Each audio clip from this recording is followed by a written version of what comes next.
জয় গুরু সবাইকে। পরম প্রেমময় শ্রী ঠাকুর অনুকূলচন্দ্র বলছেন, শরীরের সম্বন্ধে বেশি ভাববি না। খুঁতখুঁতে ভাব থাকলে তাতে শরীর আরও বেশি খারাপ করে। আর সব সময় খিদে রেখে খাবি, ভরপেট খাবি না কখনো।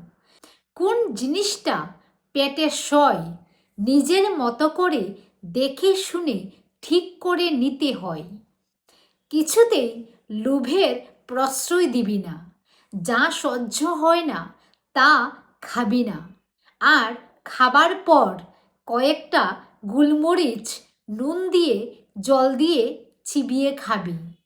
থানকুনি পাতাটা রোজ সকালে খাবি।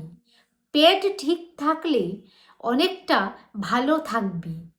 আর পুদিনা বাটা যদি খাস, ওটা পেট ও সর্দি কাশি দুইই দেখবে।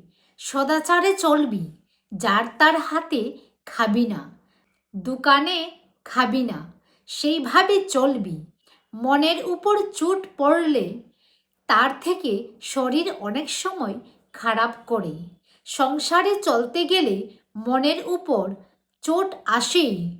উপযুক্ত মাত্রায় নিয়মিত নাম ধ্যান করলে তাতে মনের স্থৈর্য অনেকখানি বাড়ে।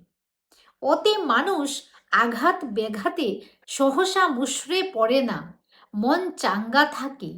আর মন চাঙ্গা থাকলে শরীরও ভালো থাকে তাতে। আর মন চাঙ্গা রাখার পক্ষে যাজনের মতো ঔষধ নেই। যাজনে মানুষ নিজেকে ভুলে থাকে, ওতে শরীরও চাঙ্গা হয়ে ওঠে। একটা গোলাপি নেশার মতো হয়। আর সব ব্যাপারে সংযম চাই। জয় গুরু।